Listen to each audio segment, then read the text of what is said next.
T'as pas le son. Bouaké ADDR, le directeur se rend compte du bon fonctionnement des centres de resocialisation. Kong, pour vivre un bon début de jeûne, des musulmans font leur bilan de santé.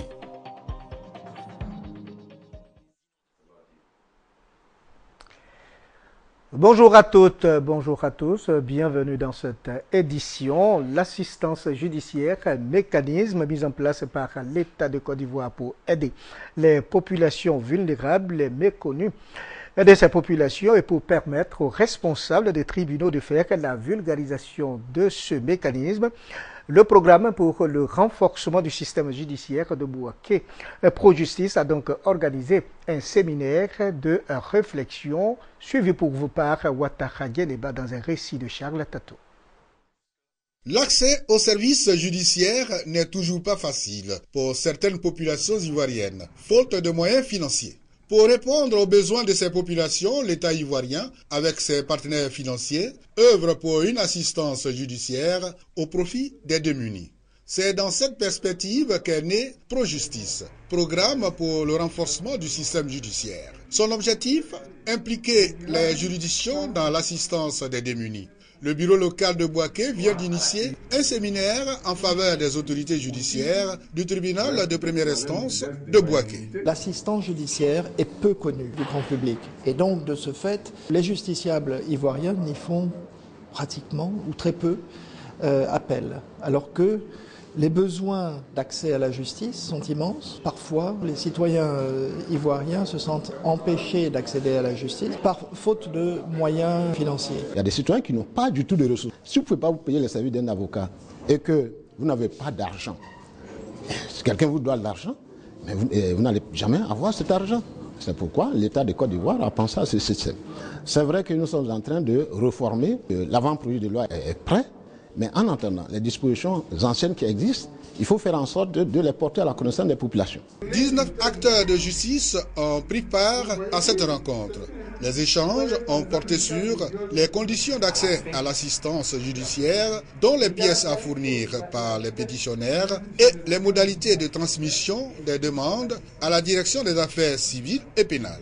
Une initiative appréciée par les participants. Pro-Justice est un programme d'appui pour la réforme de l'administration judiciaire, favorisant la transparence, la responsabilisation et l'accès à la justice.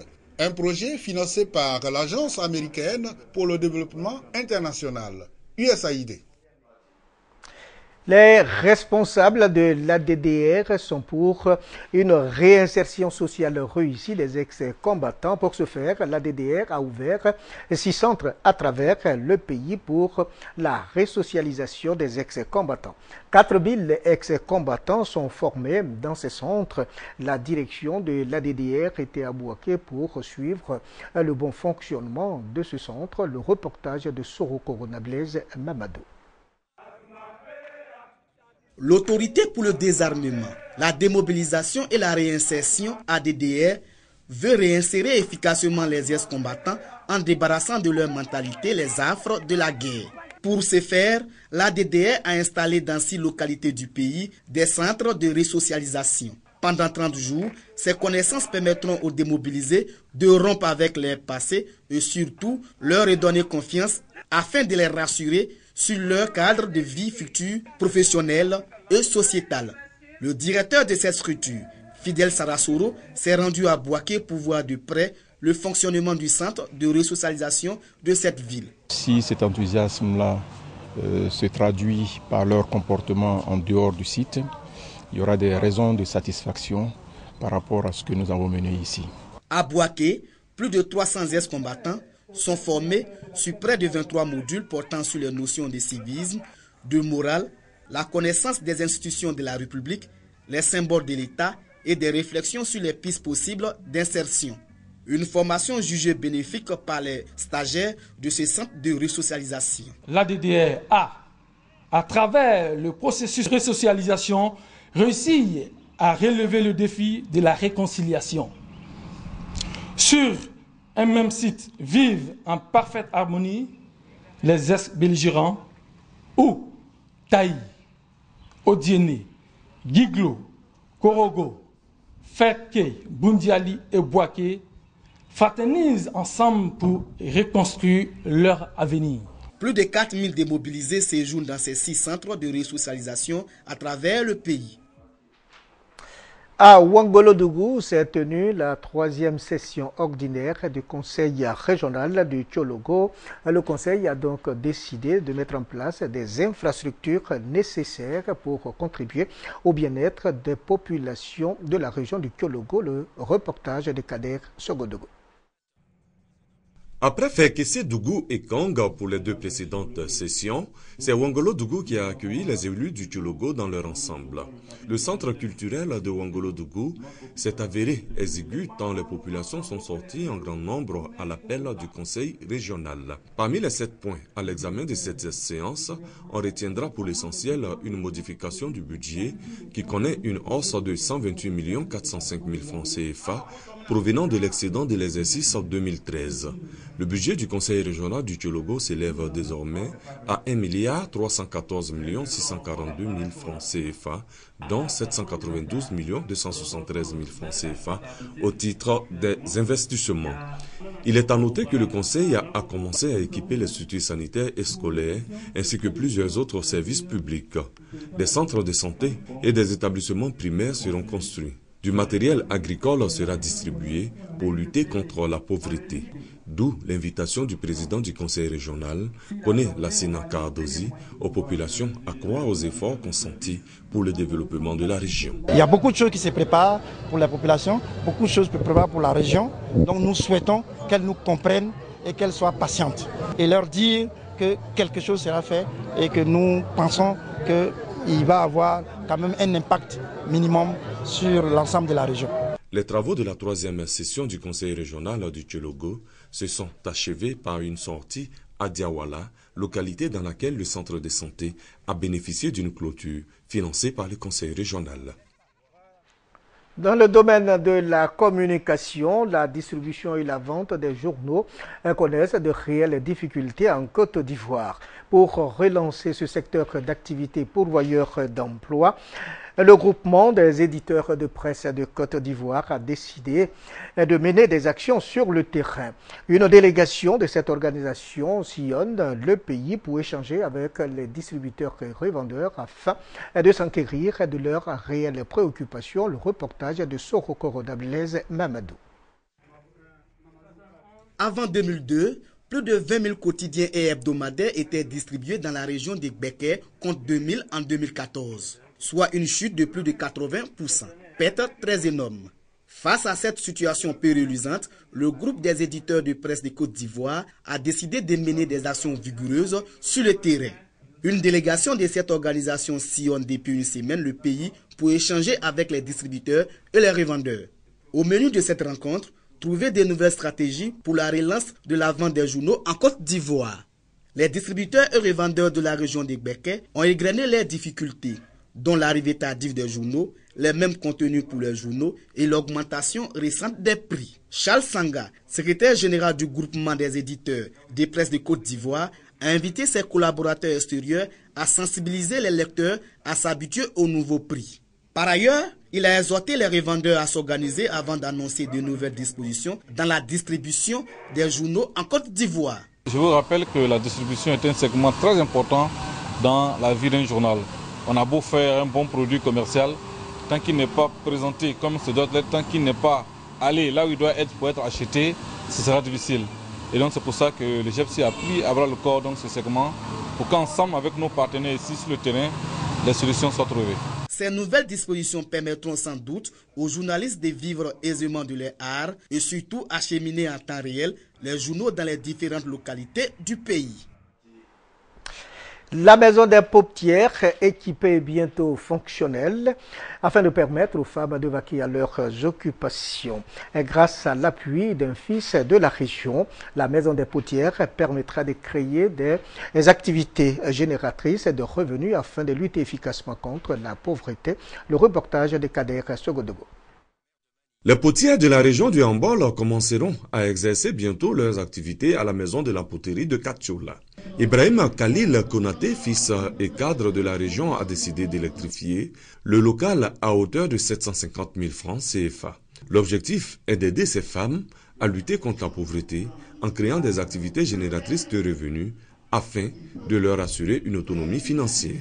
Pour Khalil Konaté, tout développement d'une région passe inévitablement par l'union de ses fils et filles, car l'union fait la force.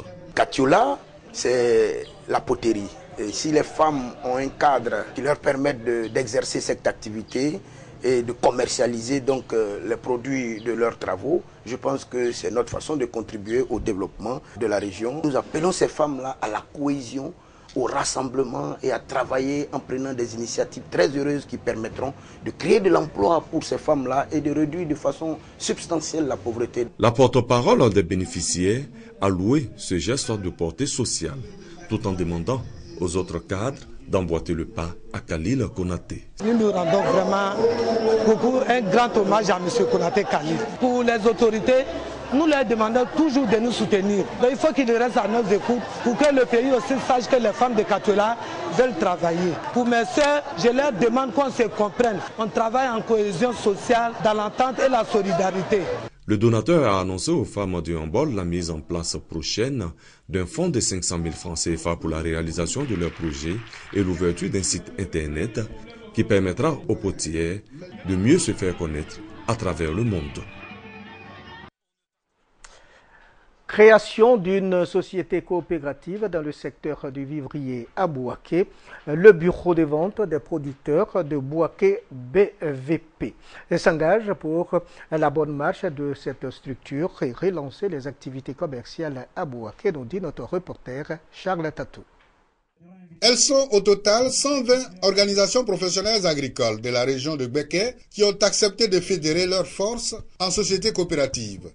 Créée depuis 2013 sous le nom du Bureau de vente des producteurs, BVP, cette structure coopérative permettra aux producteurs membres de devenir de véritables acteurs de développement. Les gens viennent à la formation pour venir prendre des PDM et autres, mais dans notre cas, ce n'est pas le cas. C'est des paysans qui se louent. On sent qu'il y a une volonté manifeste qui se dégage à notre niveau. Ils ont mobilisé plus de 50 millions. Cela va constituer un fonds de garantie pour eux. Avec cet argent qui sera déposé, ils auront accès aux autres services sociaux de base qui va leur permettre d'augmenter leurs revenus. La cohésion interne, gage d'un rayonnement, a suscité une série de tables rondes animées par des experts au profit des acteurs de différentes chaînes de valeur, de la production à la commercialisation. Nous sommes venus pour les accompagner dans le processus de création de richesses et d'emplois durables et soutenables en zone rurale et urbaine en leur permettant de maîtriser ce qu'on appelle les facteurs clés de succès.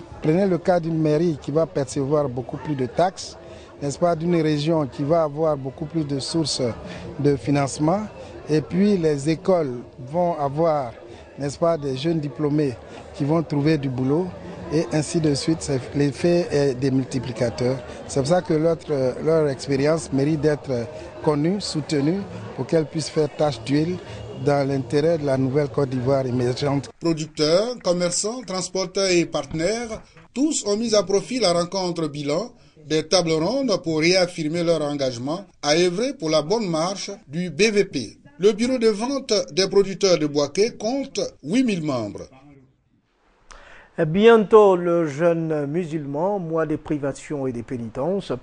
Pour un bon jeûne, le conseil municipal de Kong a donc initié une campagne de dépistage du diabète et du contrôle de la tension artérielle. Le jeûne musulman, faut-il le rappeler, est le 5e pilier de l'islam.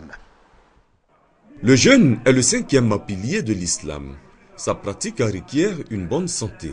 Cela, le conseil municipal de Kong l'a bien compris. Pour sa population, en majorité musulmane, elle a initié une séance de dépistage du diabète et de contrôle de la tension artérielle. Méthode choisie, le porte à porte. L'équipe médicale venue pour la circonstance est ainsi allée de cours en cours. Après la sensibilisation, l'équipe médicale procède au contrôle du taux de glycémie et de la tension artérielle. Pour le conseil municipal de Kong, le mieux-être de sa population est une préoccupation quotidienne. La santé n'est pas une chose à négliger. Et comme vous le dites souvent, il vaut mieux prévenir que guérir. Le chef de canton de Kong a, au nom des populations, salué ce geste de la municipalité. Nous remercions le président de la République ainsi que le député maire de Kong, Birahima Téné Ouattara. Et nous ne sommes pas surpris par tant de gratitude. Que Dieu les bénisse.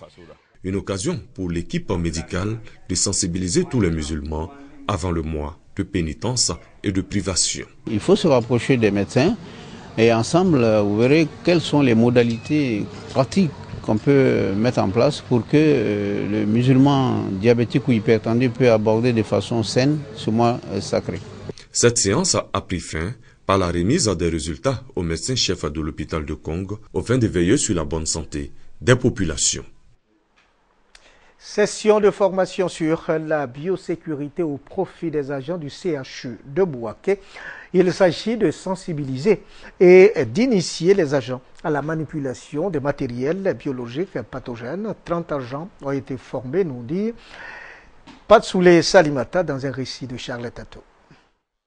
Œuvrant pour la promotion de la biosécurité et la biosureté au laboratoire, l'Association de la biosécurité en Côte d'Ivoire réunit les personnes intéressées par la sécurité relative à la manipulation du matériel biologique. Elle dispense des formations relatives à la question. C'est le sens de la présence des membres de son bureau exécutif à Bouaké. Ils évoquent les problèmes de maladies que contractent les agents de santé et les parents des patients dans les hôpitaux. Par exemple, le cas des CHU où vous avez des gens qui accompagnent des malades et quand ils repartent à la maison chez eux, ils vont avec d'autres malades. Cette fois-ci, c'est pas un seul malade, c'est plusieurs malades. Et tout ça parce que les normes et les standards de biosécurité ne sont pas respectés. Pour nous, il est opportun et même indispensable à l'heure actuelle de motiver les gens à prendre une conscience relativement aux questions de biosécurité et biosécurité. Et nous nous sommes dit à un moment donné qu'il fallait commencer à l'intérieur du pays, c'est-à-dire à Bouaké, à trouver les moyens qu'il faut pour amener les gens à comprendre ces petites choses de biosécurité et biosécurité utiles et même indispensables pour sauver des vies. Les membres de la biosécurité ont mis à profit leur séjour pour former plus de 30 agents du CHU de Bouaké aux techniques de la biologie et de la biosureté. Les participants à cette formation ont reçu des diplômes et des matériels de protection des agents de santé contre les maladies contagieuses. Cérémonie de clôture de la lecture complète du Coran à Kong. 28 fidèles ont reçu leur ruban ou baya, symbole d'une nouvelle vie consacrée entièrement à Dieu. Les précisions avec Sogodogo Kader. Du 7 mai au 18 juin 2014, 218 fidèles musulmans ont parcouru le Coran entier. Cette lecture complète du livre saint de l'islam permet à ces serviteurs de Allah d'entamer une nouvelle vie faite de piété et de dévotion à leur Dieu. Cette rénonciation à toute vie antérieure donne droit à la tâche du ruban, la baya. Cette pratique est propre à la communauté musulmane originaire de Kong. Au lendemain de la tâche du ruban, les participants reçoivent leur diplôme des mains du grand imam de Kong. Occasion pour El Hadj Sanogo Bassendou de revenir sur l'importance de cet acte. Le Coran, Dieu l'a créé et l'a donné à l'ange Gabriel qui l'a remis au prophète Mohammed sallallahu alayhi wa sallam. Et le prophète l'a reçu et l'a enseigné au fur et à mesure à ses disciples. Ce que nous sommes en train de faire aujourd'hui n'est que ce que Dieu a demandé au prophète de faire. Les participants, eux, sont fiers de leur engagement. Je suis très content, je suis à l'aise, parce que j'ai commis peut-être des erreurs, je ne savais pas. Mais dès que j'ai participé à cette cérémonie, je sais que Dieu m'a pardonné. Je ne vais plus recommencer. 2014 marque la 3e édition de la Baya à Kong, après celle de 1979 et 2001. Religion enfin, l'imam Touré Badiawari, officiellement installé en qualité de grand imam de la mosquée centrale de Bouaké. Il a reçu ses attributs des mains du président du Conseil supérieur des imams, COSIM. Touré Badiawari est invité à diriger les fidèles musulmans selon les prescriptions du Saint-Coran. Le reportage de Hassan Khan est commenté par Kader Sogodogo.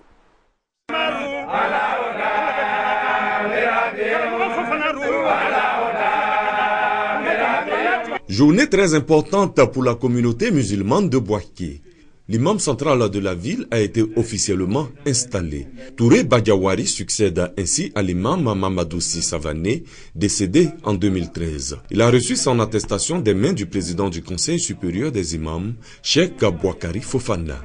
Les autorités politiques et administratives de Bouaké ont apporté leur soutien à la cérémonie. Le maire de Bouaké et le préfet de région, à travers son porte-parole, ont invité la communauté musulmane à respecter et à soutenir leur guide.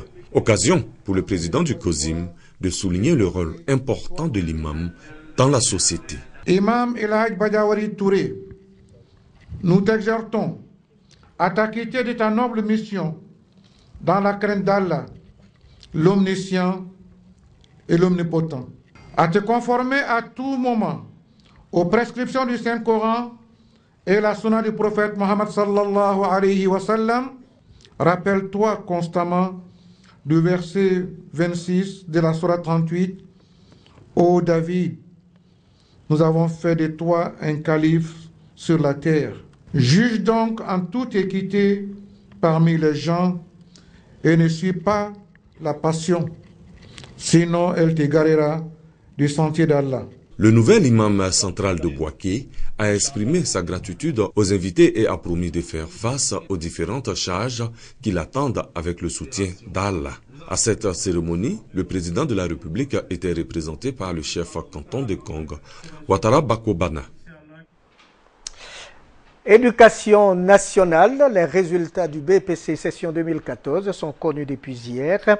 Le taux de réussite au plan national est de 57,43%. C'est la fin de cette édition. Merci de nous avoir suivis. Au revoir et à très bientôt. Bonne suite de programme sur la chaîne de la Nouvelle Vision.